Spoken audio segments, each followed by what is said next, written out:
நம்ம இன்னைக்கு கேரட் சாதம் செய்ய போகிறோம். எவ்வளோ ஈஸியாக கேரட் சாதம் செய்யலாங்கிறத வாங்க பார்க்கலாம்.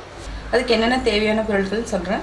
சாதம் வந்து நம்ம ஆல்ரெடி சாதம் வடித்து இப்போ வந்து நான் ஒரு 200 கிராம்ஸ் வச்சுருக்கேன். அடுத்தது வந்து என்னென்னா கேரட் வந்து 3 கேரட் எடுத்திருக்கேன்.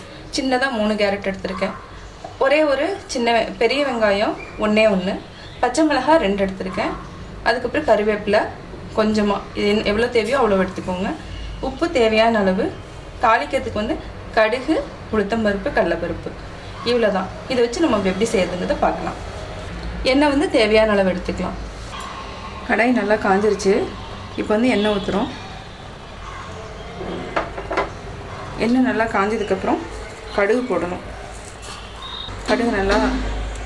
கடுகு போட போகிறோம்.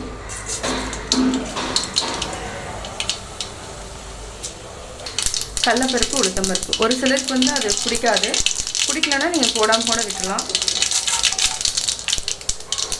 ஏன்னா அது நறுன்னு இருக்கிறதுனால பெரியவங்களாம் லைக் பண்ண மாட்டாங்க. நீங்கள் எவ்வளோ தேவையோ அவ்வளோ போட்டுக்கோங்க.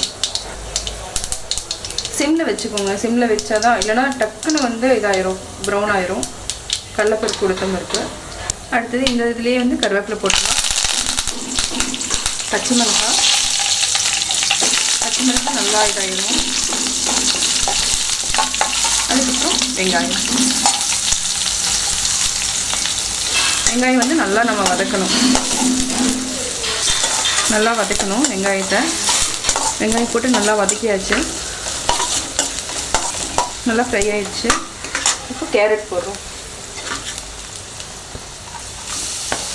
சாதம் ஜாஸ்தின்னா நீங்கள் கேரட் வந்து இன்னும் 2 கேரட் கூட ஆட் பண்ணிக்கலாம். எவ்வளோ தேவைன்னு பார்த்துக்கோங்க. கேரட் சாதம் வந்து ரொம்ப உடம்புக்கு நல்லது. கேரட் வந்து நல்லா ஃப்ரை பண்ணணும். இதெல்லாம் வந்து லஞ்சுக்கு அந்த மாதிரி கொடுத்து விடலாம் நம்ம குழந்தைங்களுக்கு கொடுக்குறப்போ நீங்கள் என்ன பண்ணுங்கன்னா கருவேப்பிலையும் பச்சை மிளகாயும் எடுத்துட்டு வெறும் அந்த கேரட் மட்டும் இருக்கிற மாதிரி பார்த்துக்கோங்க. பச்சை மிளகாலாம் குழந்தைங்க அப்படியே உரமாக ஒதுக்கிறதுக்கு நம்மளே எடுத்துகிட்டு நம்ம கொடுத்து விட்டுடலாம் குழந்தைங்களுக்கு. இப்போ வந்து எவ்வளோ தேவையோ அவ்வளோ சால்ட் போட்டுக்கலாம். சாதம் எவ்வளோன்னு பார்த்துக்கோங்க, அதுக்கு தகுந்த மாதிரி சால்ட். இதுக்கு வந்து மஞ்சத்தூள் எதுவுமே போட வேண்டியதில்லை. ஒன்லி கேரட் மட்டும் போட்டால் போதும். தேவைன்னா நீங்கள் முந்திரி கூட வறுத்து கூட போட்டுக்கலாம். கேரட் நல்லா வதங்கிட்டுருக்கு.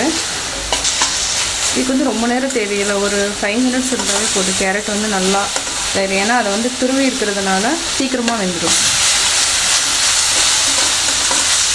நல்லா வெந்துடுச்சு.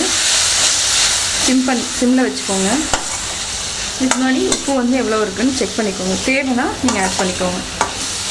நம்ம கிளறி விடலாம்.